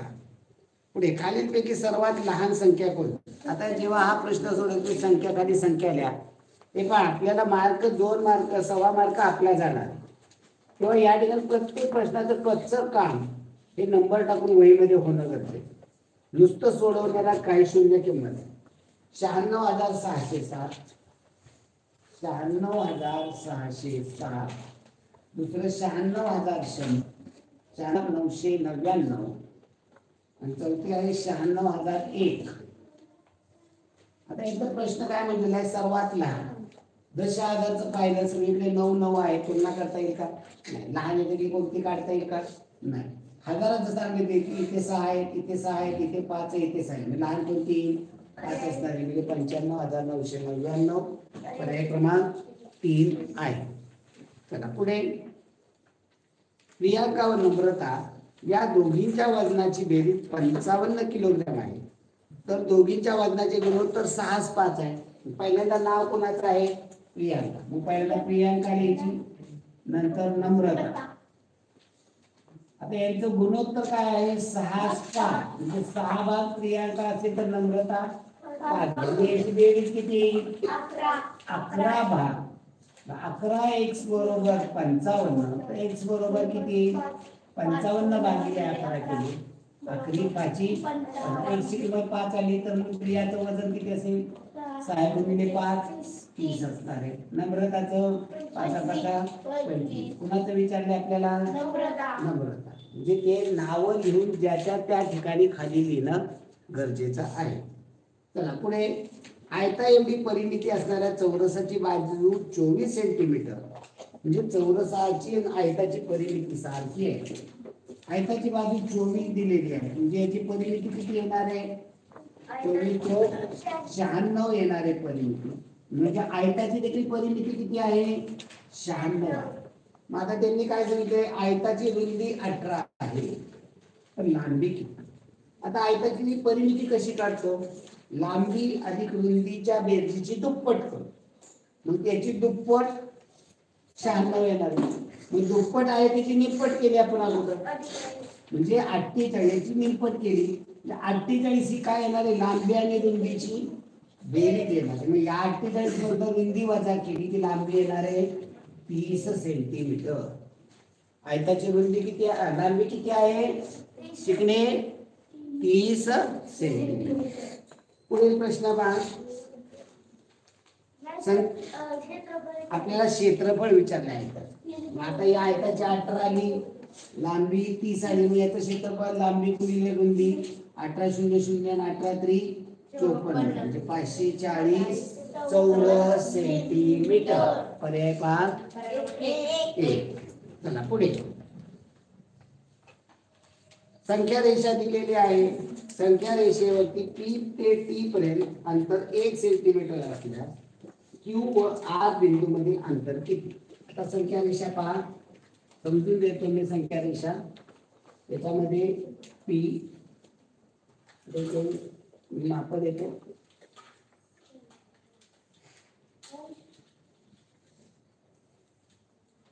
अहो आपण बघा ही एक सोडून क्यू नंतर 2 सोडून आर 2 सोडून आर यस टी आपल्याला काय म्हटलेलं आहे पहा पी पासून टी पर्यंत अंतर 1 सेंटीमीटर पी पासून टी पर्यंत किती भाग आहे ते 1 2 3 4 5 6 7 हे 7 भाग याची किंमत दिलेली 1 सेंटीमीटर 1 सेंटीमीटर एका भागाची किंमत कशी काढाल एक भाग बरोबर हे 7 गुणिले आहेत ते तिकडे पाठवले तर भागिले होते एका भागाची किंमत किती येणार आहे 1/7 मग आपल्याला विचारले कुठलं अंतर क्यू पासून क्यू आर पर्यंत क्यू पासून आर पर्यंत एका भागाचं किती असणार 1/7 इथून सुरुवात केली आपण मोजायला 1/7 इथनं इथपर्यंत 1/7 आणि हे 1/7 म्हणजे एकूण किती झाली या तिघांची बेरीज 3/7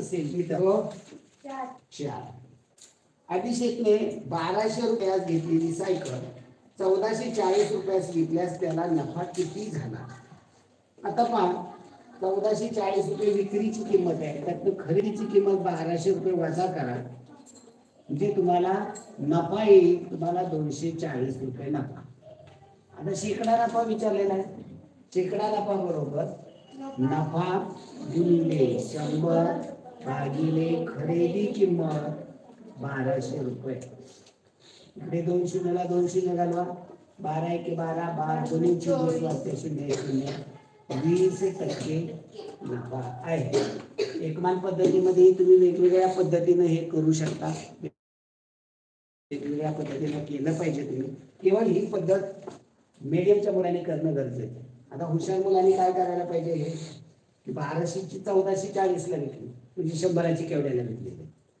1200 रुपये किमतीची खरेदी आहे आणि ते विक्री आहे म्हणजे जेव्हा 1200 रुपये किमतीची वस्तू 1440 ला विकली जाते आपण इथं नफा काढला नाही तर 100ची केवढ्याला विकली जाईल इथे काय येते उत्तर पहा समजून घ्या मी मुद्दाम जाणीवपूर्वक मी तुम्हाला वेगळ्या पद्धती सांगतो मी तर मांडणी करेल एक्स बरोबर 100 गुणिले 1440 भागिले 1200 इकडे 1 शून्य गेला इकडे 1 शून्य गेला 12 गुणिले 12 म्हणजे 12चा वर्ग 12 गुणिले 10 120 100ची वस्तू 120 ला विकली म्हणजे किती नफा होणार आहे 20% नफा होणार 100ची वस्तू 120 ला मिळाली म्हणजे तुम्हाला 20 रुपये जास्त मिळाले 100ला 20 रुपये जास्त मिळाले याचा अर्थ 20% नफा झालेला आहे पुढे दोन संख्येतील फरक 2242 आहे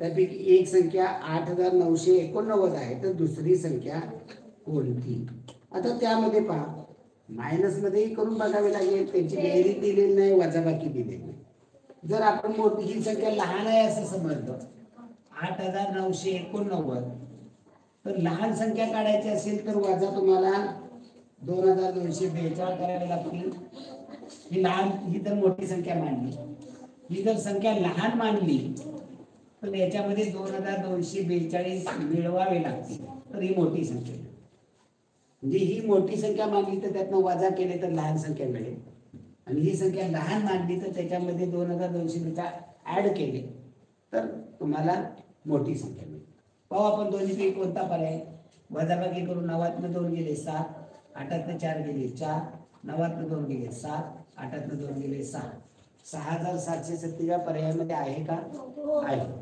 नसेल तर आहे हा आहे का बघा 9 2 1100 1 अचले 8 4 12 1300 3 अचले 9 1 10 2 1200 2 अचले 8 2 10 1 11 11,231 आहे का पहा नाही म्हणजे उत्तर पर्याय क्रमांक 3 दिलेला आहे 6747 पुढे पहा 5 संख्यांची सरासरी 45 आहे 5 संख्यांची सरासरी 45 आहे त्यापैकी पहिल्या 4 संख्येची बेरीज 165 आहे तर पाचवी संख्या 5 संख्येच्या सरासरीवरून त्यांची बेरीज कशी काढाल 45 गुणिले 5 केलं की तुम्हाला त्या 5 संख्येची काय मिळाले बेरीज मिळाली 5 5 25 5 अचले 2 5 × 2 22 225 होईल त्या 5 संख्येची बेरीज. त्याबद्दल 4 संख्येची बेरीज दिलेली आहे आपल्याला किती 165. ही 4 संख्येची बेरीज वजा केली की आपल्याला 5वी संख्या मिळेल. 5 5 गेले 0. 2 नंतर 6 जात नाहीत मानाचा पहिला घेऊन टाका. 12 ते 6 गेले 6. 2 गेले 0. 60 ही काय येणार आहे 5वी संख्या असणार आहे. चला पुढे 2000 रुपयाची 4000 रुपये रास होण्यासाठी 12.5% दराने किती वर्ष लागतील. आता 2000 रुपयाची 4000 रास झाली म्हणजे काय झाली ओके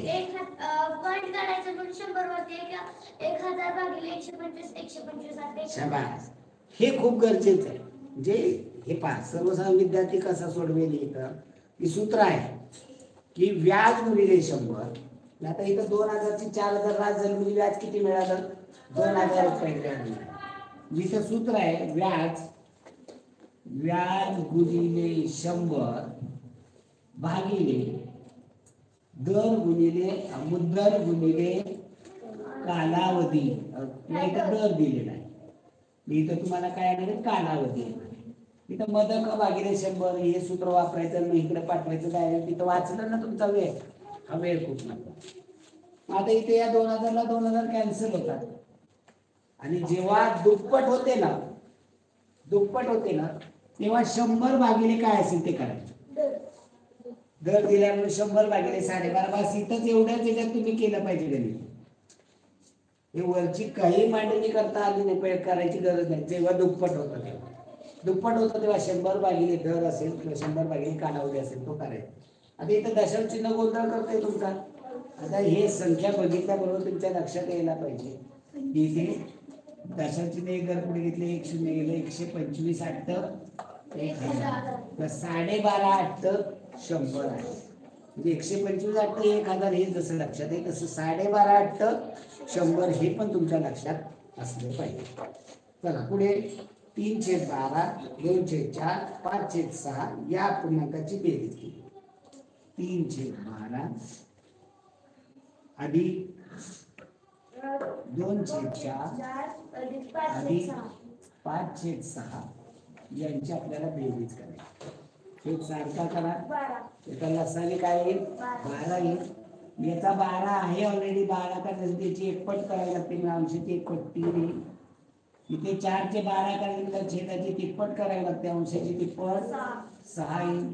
इथे छेदाची दुप्पट करावी लागते 12 करण्यासाठी. इथं अंश दुप्पट 10 16 30 19/12 आहे का उत्तर पर्यायामध्ये. नसेल तर ते पूर्णांकात करा नसेल तर दशांश पूर्णांकात करा. कुठल्या पद्धतीने उत्तर येईल ते आपल्याला करता आलं पाहिजे. दोन्ही पद्धतीने आपल्याला ते सोडवता आलं पाहिजे. चला पुढे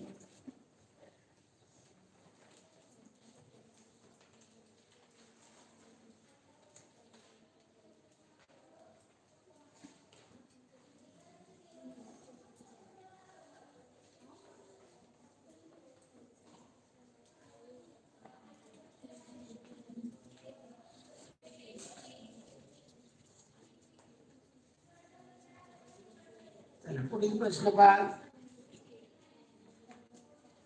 खालीलपैकी कोणत्या गटात सहमूळ संख्या आहे. सहमूळ संख्या कशाला म्हणतात ज्यांचा अवयव फक्त 1 आणि 1 असतो. त्या तिघांचा म्हणजे 2 असू 3 असू 4 असू या संख्येचा कॉमन अवयव समान अवयव 1 शिवाय दुसरा कोणता निघता कामा नये. पहिला पर्याय काय आहे 7 14 21. हे पर्याय दिलाय 7 14 21. आता इथे याचा फॅक्टर काय निघेल 7 ने 7 ने भाग जातो. 1 निघेल तर एकच निघतो सगळ्यांचा. 1 शिवाय दुसरा कोणता निघता कामा नये. इथं 7 येतोय 7 ने सगळ्याला भाग जातो म्हणजे याचा कॉमन अवयव 7 येतोय. ही सर्व संख्या नाही. दुसरा पर्याय काय आहे 2 4 6. याचा कॉमन अवयव काय निघणार आहे 2 ने भाग जातो तिन्ही संख्याला म्हणजे ही पण चालणार नाही. तिसरा काय आहे पर्याय 11 33 22. 11 33 22 सर्व संख्या. चौथा काय आहे 14, 15, 16 तिघांना पण आता या 14 आणि 16चा 2 फॅक्टर निघतो, 2 अवयव निघतो, पण 15चा निघतो का?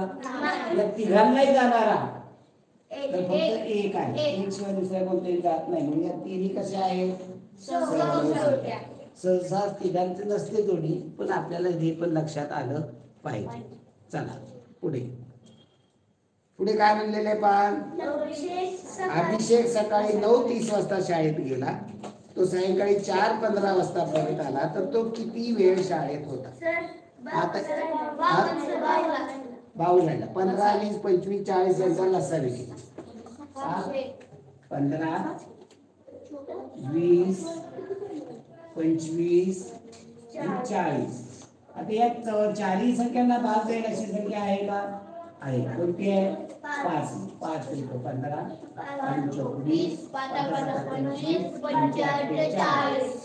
आता कोणती चारही संख्याला जातो का? म्हणजे हा त्याचा मसावी. या चारही संख्येचा 5 काय आहे? मसावी. की या जर आपल्याला म्हणलं असता प्रश्न की 15 रुपयाचे मी येताना रस्त्याने 15 रुपयाचे आंबे एकाने घेतले, अंशने 20 रुपयाचे आंबे घेतले, सोनवलकरने 25 रुपयाचे आंबे घेतले, प्रणवने 40 रुपयाचे आंबे घेतले, तर आंब्याची जास्तीत जास्त किंमत काय असू शकते? तर या ठिकाणी त्याचा लसावे काय 1 रुपया पण असेल ना, पण आपल्याला काय विचारलं? जास्तीत जास्त. मी या 40 संख्यांना भाग जाणारी मोठ्यात मोठी संख्या शोधायची असते, त्यामुळे या ठिकाणी त्याचा मसावी काढावा लागेल. आता मसावी आपण काढतो आहोत. मसावी आता आपल्याला मसावी काढला, आता लसावी काढायला म्हणजे हे 1 पर्यंत मिळते. मग 4 संख्याला नाही, 3 संख्याला भाग जाणार आहे का? नाही. 2 संख्याला 2 ने जायचे, 1 2 4 2 4 8. आता या 3 ला 5 ला जात नाही. आता 2 3 4 5 हे कसल्या त्या मूळ संख्याला 4 जरी असेल तर 4 चे 2 आणि 2 फॅक्टर पडणार. हे 4 चे काही वेगळं त्याच्यामुळे कोणाला भाग जाणार नाही, कारण या बाकीच्या मूळ संख्या मी इथेच गुणाकार करा. 4 पंचे 20, 20 दुने 40, 40 त्रिक 120, 120 दुने 240. ओके ओके, म्हणून तर तुमचं किती लक्ष आहे मी ते पाहिलं तू की या ठिकाणी 2 ने बे 4 जातो. आता इथे 5 आणि इथे 3. आता मात्र पडत नाही, कारण मूळ संख्या आता मगाशी 4 मूळ नव्हती, पण हे 2 ने जात होता. हे तुमचं लक्ष असलं पाहिजे, मी कायम चेक करत असतो. आता इथे 2 पंचे 10, 10 त्रिक 30, 30 दुने 60, 60 दुने 120, 120 पंचा 600. त्याचा लसावी किती येणार आहे? 600 येणार आहे. पुढे पहा. अभिषेक सकाळी 9:30 वाजता शाळेत गेला, तो सायंकाळी 4:15 वाजता परत आला, तर तो किती वेळ शाळेत?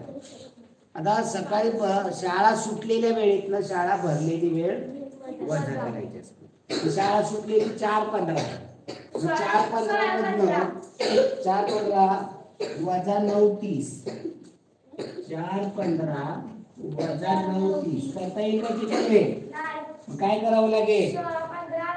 24 ताशी घड्याळ करावं लागेल. मग 4:15 म्हणजे किती वाजले? 16 वाजून 15 मिनिटं. आणि त्यातनं भरलेली वेळ वजा करा. 15तनं 30 जात नाहीये. आता इथून घ्या, इथे 5 राहिले. 1 तास म्हणजे किती मिनिटं असतात? 60. 60 ही 15 75 मिनिटं होती. 75 मधनं 30 गेले, 40 राहिले. 15तनं 9 गेले 6. म्हणजे शाळा किती वेळ चालू होती? 55. ओके, 75 नंतर 30 गेले 45. शाळा किती वेळ चालू होती? 6 तास 45 मिनिटे. ओके, आवाज क्लिअर येत नाही? ओके इशिता, एक काम कर, तू याच्यामधनं बाहेर पड आणि पुन्हा जॉईन हो. लिंक मधनं बाहेर पड आणि पुन्हा जॉईन हो, आवाज येईल क्लिअर. ओके, काय होतं क्वचित प्रसंगी आपली रेंज व्यवस्थित नसते, त्यामुळं घडतं. बाहेर पडायचं, पुन्हा जॉईन व्हायचं लिंकवरनं, काय अडचण येत नाही. चला पुढे. 150 मीटर हे 6 किलोमीटरचे किती टक्के आहे? आता दोन्ही मीटर, एक आहे मीटर आणि 6 किलोमीटर. 150 मीटर आहे आणि 6 किलोमीटर आहे. ही दोन्ही परिमाण सारखी. म्हणजे एक तर याचे किलोमीटर करा किंवा याचे मीटर करा. सोपं काय आहे? किलोमीटरचे मीटर. 1 किलोमीटर म्हणजे किती मीटर? 6 किलोमीटरचे 6000 मीटर. आता प्रश्न समजून घ्या. आता 6000 मीटर झाले. प्रश्न काय आहे? 150 मीटर हे आता 6 किलोमीटर म्हणायचं, इथं मीटर का?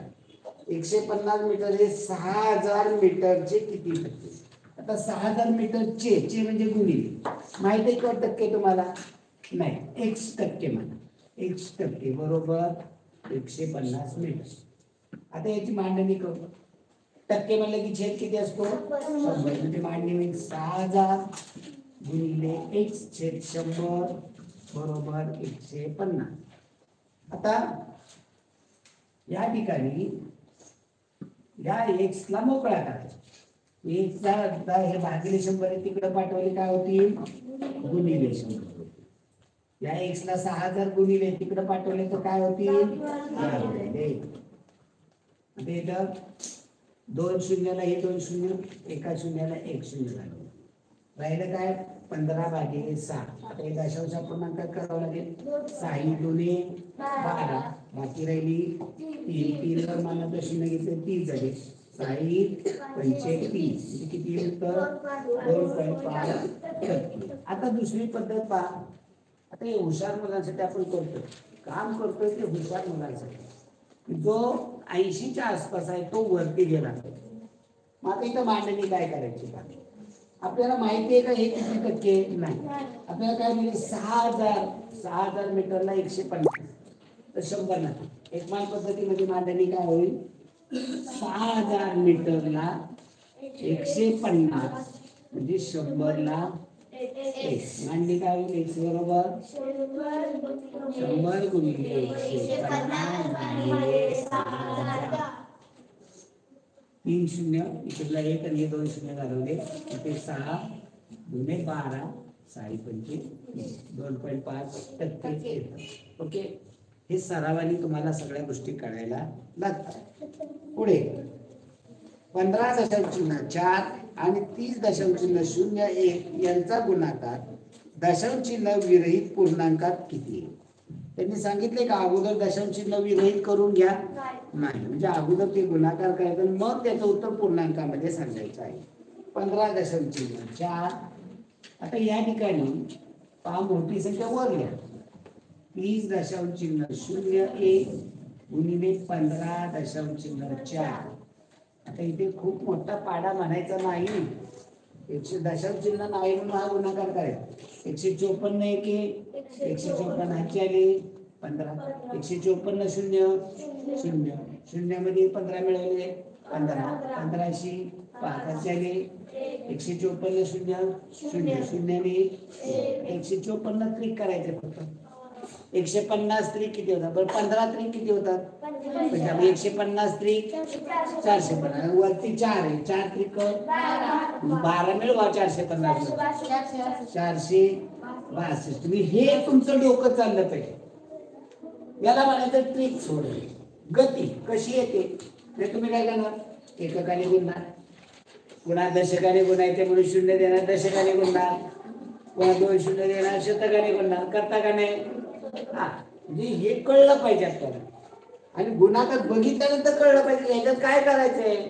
154ची फक्त इथं तिप्पट करायचं. एक पट तर आपल्याला येते. किती ते मोठा पाडा असला ते एक पट करायला काय अडचण आहे का? नाही. म्हणजे इथं पाडा जर तुम्ही म्हणला असतं सर नाही आम्ही 154ला 3001 ने भागलं असतं. पहा 15.4 गुणिले 30.0 काय 3001 चा पाडा म्हणायचा. 3000 चा पाडा अवघड आहे का? 3000 चोक 12,000 आणि 1 चोक 4. 12,004 आलं असतं. 12,404 मांडले असते. तो हातचे किती आले असते? 1204. ही संख्या पण कळलं पाहिजे. मग 3000 पंचे 15,000 वरचे 1 पाचा 15,005 आले असते. 15,005 मध्ये 1,200 मिळवायचे. 15,005 मध्ये 15,000 मध्ये 1,000 मिळवले 16,000. 16,000 मध्ये 200 मिळवले 16,200 आणि वरती 5 16,205. इथं मांडणी काय आहे ना 16,205. इथे एका 3,000 एक 3,000 त्याच्यामध्ये 1620 मिळवायचे 3,000 3,000 मध्ये 1,000 मिळवून 4,000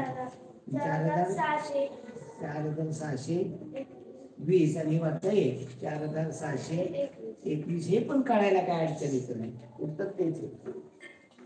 तुम्ही नाही आम्हाला कळत, आम्ही एककाने बोललो दशकाने बोललो शतकाने बोललो, तुम्ही आहे तिथेच राहणार.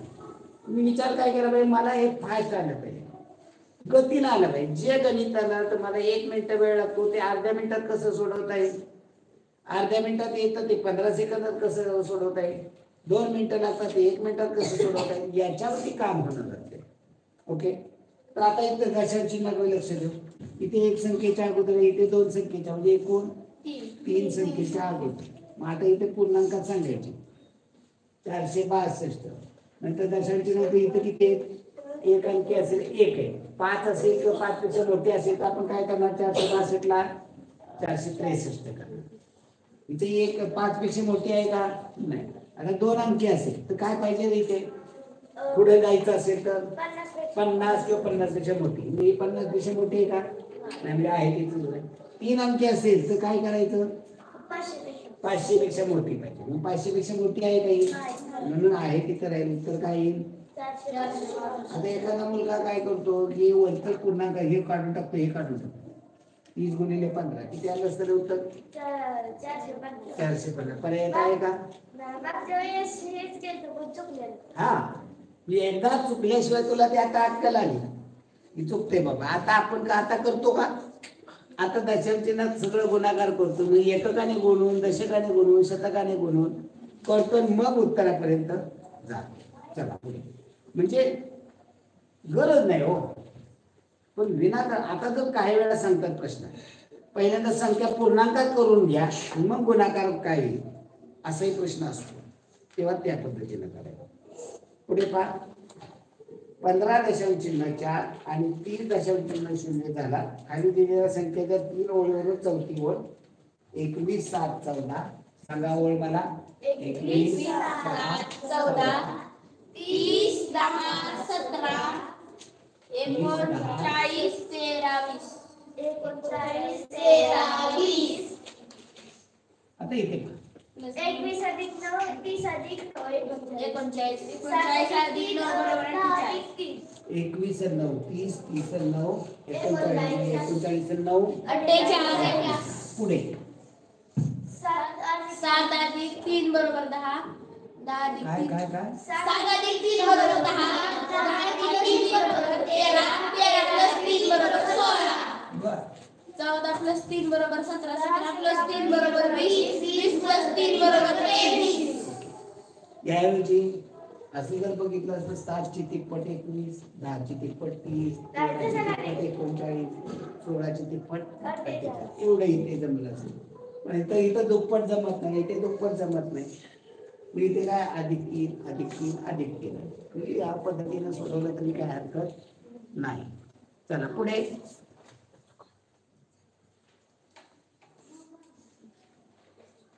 काय नाही टायमिंगचं काय दाखवते असं 18 मिनिट 3 वाजून असं. चला पुढे, म्हणजे 3 किलोमीटर गुणिले 2 किलोमीटर मापाच्या मैदानात 20 मीटर गुणिले 15 मीटर आकाराचे किती आयताकृती भाग तयार होतील. आता या ठिकाणी काय करायचे, 3 किलोमीटर. हा पहिल्यांदा काय करायचं असतं, तर गणित सोडवायचं असेल तर परिमाण सेम करायला. आता हे 3 किलोमीटर आहे आणि रुंदी किती आहे, 2 किलोमीटर. चालेल का रे 1 किलोमीटर मध्ये, कारण आतमध्ये तुकडे करायचे ते मीटर मध्ये. 20 मीटर आणि 15 मीटर, म्हणजे याचे पण काय केले पाहिजे, मीटर केले. म्हणजे 3 किलोमीटरचे मीटर किती होतील राहील, 3 किलोमीटरचे मीटर, 3 किलोमीटरचे मीटर 3000, 2 किलोमीटरचे मीटर 2000. आणि मग याच्यामुळे काय करायचं, याच्या क्षेत्रफळाला जो एक तुकडा आहे, फरशी असेल किंवा तुकडा असेल, त्याच्या क्षेत्रफळाने भागायचे. मी याचं आयताचं क्षेत्रफळ कसं काढा? लांबी गुणिले रुंदी. त्याला भागिले जे आयत करायचे त्याचं लांबी रुंदी किती आहे? 15 सेंटीमीटर आणि 20 मीटर आणि 15 मीटर. 20 गुणिले 15 म्हणजे हे मोठ्या मैदानाचं क्षेत्रफळ भागिले एका आयताचं क्षेत्रफळ. आता इथे का बाहेर करूया, या एका शून्याला एक शून्य घालूया. 15 एके 15, 15 दुने 30 वरच्या शून्याशी शून्य, 2 घालू दे 10 20. 2000 गुणिले 10 उत्तर काय येईल? 20,000. वरती एक शून्य फक्त वाढले. किती तुकडे होतील? 20,000 तुकडे होतील. कुसुम पुष्पा सुमनला एक हार तयार करण्यासाठी 5, 6, 8 मिनिटे लागतात. सकाळी 8:15 वाजता त्यांनी हार बनवण्यास सुरुवात केली. त्यानंतर बरोबर किती वाजता तिघींचे एकाच वेळी हार पूर्ण होते? म्हणजे काय करावं लागेल? 5, 6 आणि 8 यांचा काय करावं लागेल? 5, 6, 8 चा लसा निघाला. 5, 6, 8. 5 तिघांना कशाने भाग जातो का? दोघांना कशाने? 2 ने. लसावी म्हणल्यावर तू बघायचं 3 ला नसेल 2 ला, 2 ला एकाला काय घालत बसायचं? 6, 8. आता तिघांना जातो का? दोघांना एकट्याला जातो. एकाला घालवत बसायचं नाही. ओके, एकट्याला घालवत बसायचं नाही. 4 त्रिक 12, 12 पंचे 60, 60 गुणे 120 मिनिटानंतर त्यांचे तिघांचे एकाच वेळेस तयार. किती वाजता सुरुवात केली? 8:15 वाजता. म्हणजे त्यानंतर 120 मिनिटं म्हणजे किती? 2 तास. 8:15 नंतर 2 तास 8:15 म्हणजे किती वाजून किती मिनिटं? 10:15 मिनिटांनी त्यांचे एकाच वेळी हार पूर्ण होते. 3057 या अंकाचा एकदा उपयोग करून होणारी सर्वात मोठी 4 अंकी विषम संख्या कोणती? अगोदर मोठ्यात मोठी बनवूया. 3057 बघा कशी बनवतो. 3057 मोठ्यात मोठी म्हणजे या अंकाचा उत्तर टाका. सगळ्यात मोठी कोणती आहे? 7, त्यानंतर 5, त्यानंतर 3, त्यानंतर हो की थांबा ना, अगोदर मोठ्यात मोठी बनवायची, गडबड करायची नाही. विषम बनवायची. नियम काय आहे आपल्याला? अगोदर मोठ्यात मोठी बनवायची. नंतर त्यांनी काय सांगितलंय? मोठ्यात मोठी विषम बनवायची. आता ही विषम आहे का? ही मोठ्यात मोठी बनवली, विषम नाहीये, मग आपल्याला ही विषम बनवायची. मग हा विषमांक आहे का? हा आहे का विषमांक? तो शेवटला.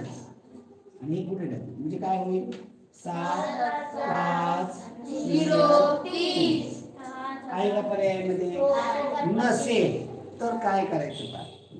नसेल तर गडबडून जायचं नाही. तर जे पर्याय दिलेले आहे या पर्यायामध्ये काय म्हणलेले? मोठ्यात मोठी आणि विषम. पहिल्यांदा विषम नसणारे पर्याय कट पद्धत वापरायची. विषम असणारे कट करून टाकायचे. म्हणजे कुठला पर्याय कट झाला असता? पहिला कट झाला असता. आणि नंतर काय करायचं? पहिल्यांदा विषम आहे म्हणजे सम आहे म्हणून कट केली. नंतर त्याचे 7, 5, 0, 3 हे अंक नसणारे काय होते? एखादा वेगळा अंक घातलेला असतो. एक घातलाय बघा तिसऱ्या पर्यायामध्ये. एक दिलाय का? नाही, म्हणजे तो कट करून टाकायचा. आता राहिला कोणता? दुसरा आणि चौथा. आता दुसऱ्या आणि चौथ्यामध्ये पहा बरं. लहान संख्या पर्याय क्रमांक 4. मोठी आपल्याला लहानात लहान विचारले, पर्याय लहान त्यातली लहानात लहान शोधायचं. आपलं उत्तरात जरी नसलं तरी त्याच्यामध्ये. आता इथे 3057 का आपल्याला मोठ्यात मोठी विचारली ना, त्यामुळे चौथा पर्याय कट होईल. मोठ्यात मोठी म्हणजे पर्याय क्रमांक 2 येणार. चला, सोबतच्या आलेखात सर्व मुलांजवळ असणाऱ्या रुपयांच्या पावपट रुपये कोणाजवळ? पी जवळ किती आहेत पहा? पी जवळ 60 रुपये. 600. क्यू जवळ किती आहेत? 40. आर बरोबर आर जवळ 40 आणि 60 मध्ये म्हणजे आपल्याला हे लक्षात आलं पाहिजे. यस जवळ 100 का? 90 आहे. आणि मग काय म्हणले? त्याची सरासरी ह्याच्या लोटणीच्या पावपट. म्हणजे आता याची बेरीज करा, किती येते पहा. 0 0 0 0. 9 5 14 तर 18 6 24. 240 पावपट म्हणजे काय रे? याला गुणिले 1/4 काय तर म्हणजे भागिले 4. 240 ला 4 ने भागायचे 4 सर 24 वरती 0 0 म्हणजे पावपट किती येणार आहे? 60. बघा कोणाकडे आहे 60 रुपये? इकडे. त्यामुळे उत्तर काय येणार आहे? पर्याय क्रमांक 4. चला मराठीमध्ये आपण पाहूया. आता मराठीला मायासी का हे का सर. चला आपण पुढे पाहूया. चला चालू करा मराठीचं.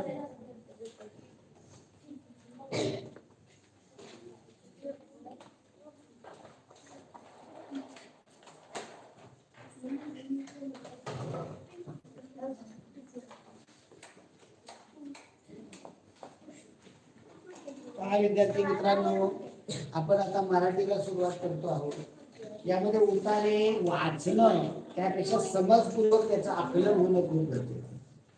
जेव्हा तुम्ही उतारा सोडवता तेव्हा या उतार्याचं तुम्ही काय करा, पहिल्यांदा हे उतारे वाचा, त्याच्या अगोदर प्रश्न वाचा आणि या प्रश्नाचं उत्तरामध्ये कुठं आहे तिथं पेन्सिलने अंडरलाईन करायची सवय लावून घ्या.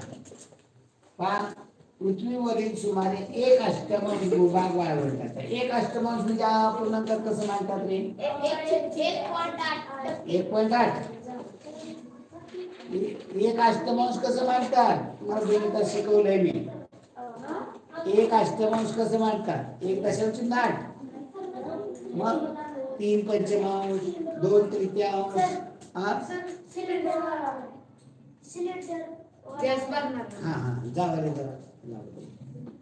त्याला मला पूर्ण व्यवस्थित भर बाबा म्हणा, पूर्ण फुल झाली पाहिजे. हलवून भर म्हणा. तर 1 अष्टमांश म्हणजे 1/8. 1.8 नाही बघा, अजून लक्षात. तर 1 अष्टमांश भूभाग वाळवंटाचा आहे. ज्या प्रदेशात वर्षात सरासरी 250 मिलीमीटर पेक्षा कमी पाऊस पडतो अशा प्रदेशाला वाळवंट म्हटले जाते. दिवसभर प्रखर सूर्य आणि रात्री थंड हवा असते. कधी कधी पहाटे दव तयार होते. दव म्हणजे आपण आता थंडीचे दिवस आहेत, बरोबर तुम्ही सकाळी जेव्हा बाहेर घरातून येतात तेव्हा गवतावरती पाण्यासारखं होत असतं, पत्र्यावरती असतं, गाडीच्या काचेवर असतं, गाडीच्या बॉनेटवर असतं, बाहेरची वस्तू ठेवलेली असते त्याच्यावरती पाण्यासारखं पाणी तयार झालेलं असतं. त्याला दव. हे दव म्हणजे काय? पाऊस नसतो. काय असतं? हवेमध्ये जी पाण्याची वाफ असते, ही वाफ थंडीमुळे त्या वाफेचं रूपांतर काय होतं? पाण्यात. जर तुमच्या घरामध्ये भात शिजवायला टाकला किंवा चपाती गरम गरम केली, ती चपाती तर ते पातेल्याचं त्याचं झाकण ठेवलं, ते झाकण ठेवलं तर काय होतं? ते झाकणावरती पाणी गोळा होतं. कारण वाफ जेव्हा वर येते झाकण थंड असतं, त्यामुळे त्याच्यावरती ती वाफ थंड होते, त्याचं पाणी. चपाती टोपल्यात टाकण्याऐवजी जर एखाद्या डब्यात टाकली, वरनं झाकण लावलं तर त्या डब्यावरती देखील पाणी गोळा होतं. त्या वाफेतलं तुझी वाफ जी असते ते. हा प्रदेश वाळू व खडकांचा असतो. चिलीतील आटाकामा वाळवंटात धूप, वालू धनवे सरकून इमारती गाडल्या जाण्याचे प्रकार सतत घडतात. वाऱ्याने अख्खा वाळूचा डोंगर पुढे सरकत जातो. एखादी इमारत असेल मध्ये, मागणं वाळूचा डोंगर झाला सरकत सरकत, इमारत अख्खी डोंगरात गाडली जाते. दिवसा झोपून रात्री शिकारीसाठी, अन्नासाठी येथील प्राणी बाहेर पडतात. उन्हाळाभर झोपून राहणे किंवा सुप्तावस्थेत जाणे हे सजीवांचे वैशिष्ट्य आहे.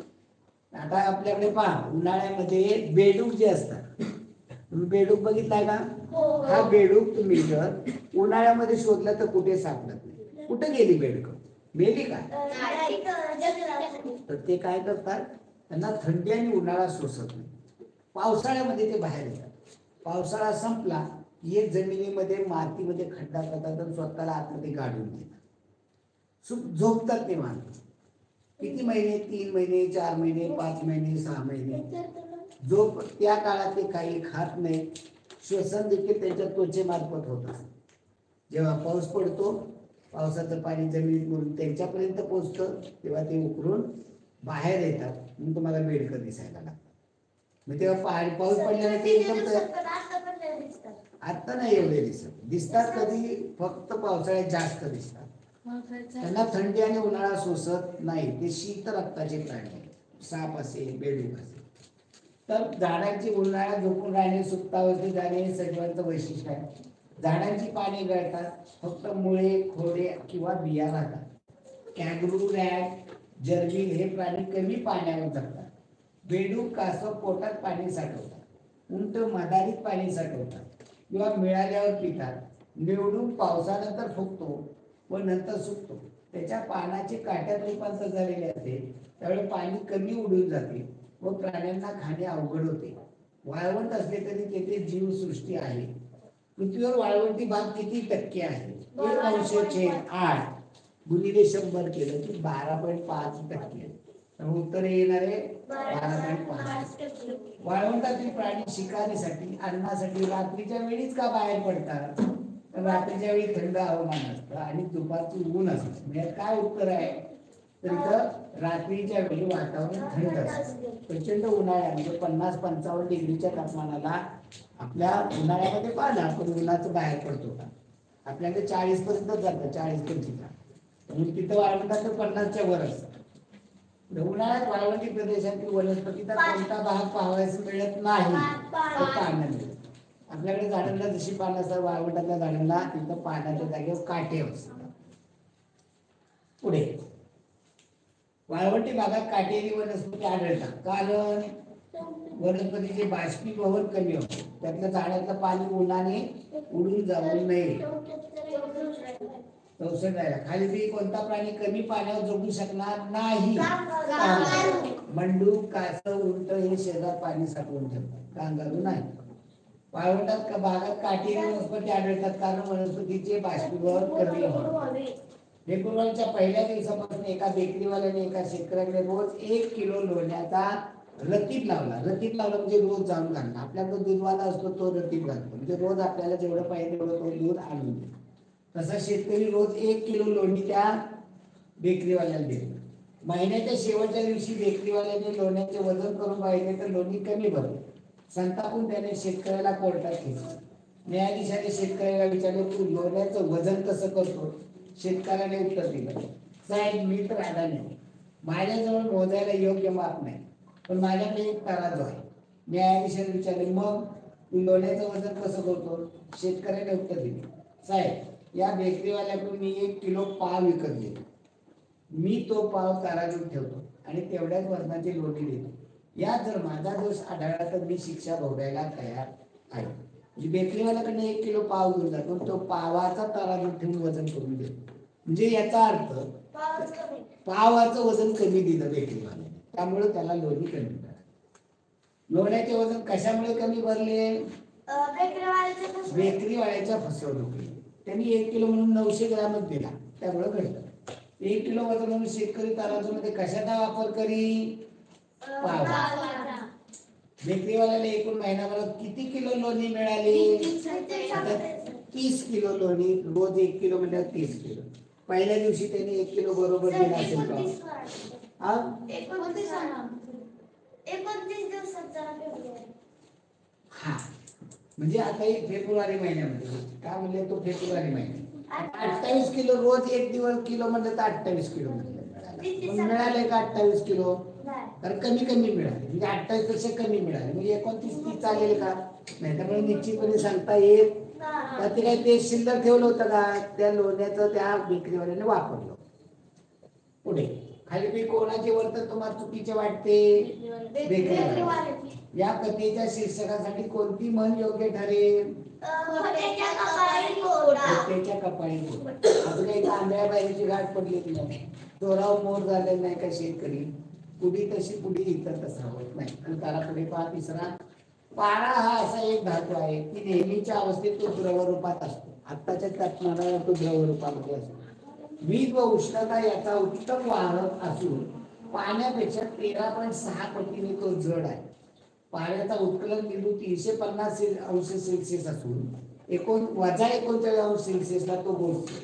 लाल रंगाच्या सिनाबर नावाच्या दगडाच्या मिश्रणात तो नेहमी आढळून येतो. पाण्याच्या अंगी अनेक औषधी गुण आहेत. विविध प्रकारचे रंग, औषधी, कास्टिक सोडा, क्लोरीन, विजेची यंत्रसामुग्री वगैरे अनेक प्रकारामध्ये पाण्याचा उपयोग होत असतो. तर हा आपण आजारी पडल्यावर दवाखान्यात जातो तेव्हा दवाखान्यामध्ये चिकले आपलं तापमान मोजण्यासाठी दवाखान्यात डॉक्टर टेम्परेचर घेण्यासाठी काय वापरतात? आपल्या तोंडात काय घालतात? एक काचेची नळी घालतात. त्याला काय म्हणतात? तापमाप मराठीमध्ये. इंग्रजीमध्ये काय म्हणतात त्याला? मग टेम्परेचर कसं बघतात? तुम्हाला किती ताप आहे कसं बघतात डॉक्टर? तुमचे डॉक्टर आले नाही नुसतं हात लावून बघत असेल, ताप आहे म्हणत असतील. किती ताप आहे हे मोजण्यासाठी काय वापरतात ते? थर्मामीटर त्याला इंग्रजीमध्ये म्हणतात, मराठीमध्ये तापमापी म्हणतात. त्याच्यामध्ये हा पारा वापरलेला असतो. डॉक्टरांचा पारा त्याच्यामध्ये लाल रंगाचा त्याचा असतो. लालसर त्याच्यात रंग मिसळतात. आपण जर रामाच्या देवळात गेला तर खूप मोठा तापमापी तिथे. तर हा पारा चकचकीत आहे, काचेला चिकटत नाही आणि याचा उत्कलनांक 350 टेम्परेचर पर्यंत मोजता येतो. त्याने बर्फ 0 अंश सेल्सिअसला पाण्याचा बर्फ होता, हा -39 पर्यंत तापमान मोजता येतो. त्यामुळं आपल्या इथे टेम्परेचर मोजण्यासाठी तापमापीमध्ये किंवा थर्मामीटरमध्ये पारा वापरतात. पारा नेहमी कोणत्या रूपात असतो? आत्ताच्या टेम्परेचरला तो द्रव रूपात असतो. हा धातू आहे, बाकी सगळे धातू घन रूप अवस्थेत असते. एकमेव धातू आहे तो द्रव रूप अवस्थेत. पाण्यापेक्षा पारा किती पट जड आहे? 13.6 पट. पारा किती अंश तापमानाला गोठतो? 39 अंश सेल्सिअस. पाऱ्याचा उपयोग कशासाठी केला जात नाही? तो विषारी आहे, खाद्यपदार्थ वापरला जात नाही. पारा कशामध्ये आढळून येतो? पुढे उत्तर घ्या. आपल्या हातावर एका विशिष्ट पेशीची आवरण असते. या पेशी पाणी शोषून घेऊन फुगतात व प्रसरण पावतात, त्यामुळे हातावर सुरकुत्या पडतात. या पेशी विशेषतः बोटाच्या टोकावर जास्त प्रमाणात असतात. त्यांना मृत पेशी असे नाव आहे. सोड्याच्या अगर क्षाराच्या पाण्यामुळे ही पेशी फुगण्याची क्रिया जलद होते, त्यामुळे हातावर लवकर सुरकुत्या पडतात. पुष्कळ वेळा हातावरची चालती गेलेली पाहण्यास येते. मृत पेशींची संख्या जास्त होऊन हातावरील बोटांच्या अगोदर हाताच्या पातळीतून या बाहेर पडतात. हातात कुठल्या प्रकारचा त्रास होत नाही. आपल्या हातावरती या सुरकुत्या पडलेल्या असतात. त्या कशामुळे? कधी हे महत्वाचं आपल्या घरातल्या महिलांना हे जाणं. धुणं धुतात तेव्हा साबण वापरतात, डिटर्जंट वापरतात, त्याच्यामध्ये ऍसिड वगैरे असतं. त्यामुळे त्यांच्या हाताला धुणं धुतल्यामुळे सुरकुत्या दिसतात. आता तुमच्या हाताला बघितलं तर तुम्ही त्या पाण्यात हात बुडवलेला आहे, त्यामुळे या पेशी फुगत नाही, तुम्हाला तुमच्या हातावर सुरकुत्या दिसत नाही. पण तुम्ही आईने मम्मीने धुणं धुतल्यानंतर 10-15-20 मिनिटं धुणं धुतल्यानंतर बघा तिच्या हातावर सुरकुत्या दिसतात. रेषा ते किती वेळ असतं? थोडा वेळ, 10-15 मिनिटांनी हात पुसला. हा, तर हातावर सुरकुत्या कशामुळे येतात? तर ज्या मृत पेशी आपल्या हातावरती आहेत त्या पाणी शोषून घेतल्यामुळे फुगतात. त्याच्यामुळे पर्याय क्रमांक 4. मृत पेशी कुठे असतात? बोटाच्या टोकावरती जास्त. आपल्या पायावरती वगैरे पण असतात, पण पायाच्या बोटावरती जास्त. कशामुळे पेशी फुगण्याची क्रिया जलद होते? निर्म्यामध्ये हे असतं. हातावरील बोटाच्या कातडीतून काय बाहेर पडते? मृत पेशी बाहेर पडते. आणि मी कोणत्या हाताला शब्द उतारात आला नाही. जल म्हणजे पाणी आलंय का? आलं. तहान आलंय का? तहान. तहानचा काय अर्थ आलाय? तहान, कर आणि आच्छादन. बघू बरं आपण त्या खाली तहान कर. तहानचा काय अर्थ कोणता आलाय? नाही. मग तिसरा काय पर्याय कर. कर म्हणजे काय? हात. हात आलाय का? आणि आच्छादन म्हणजे काय? कवर आपल्या पेशीचं तो आला बघा ते दाखवतो. आच्छादन म्हणजे बोटा आपल्या बोटावरती मृत पेशीचं मृत पेशी असतं म्हणजे त्याचं आच्छादन असतं. त्यामुळे तहानचा आलेला नाही. त्यामुळे क्रमांक 2. ओके, धन्यवाद मित्रांनो.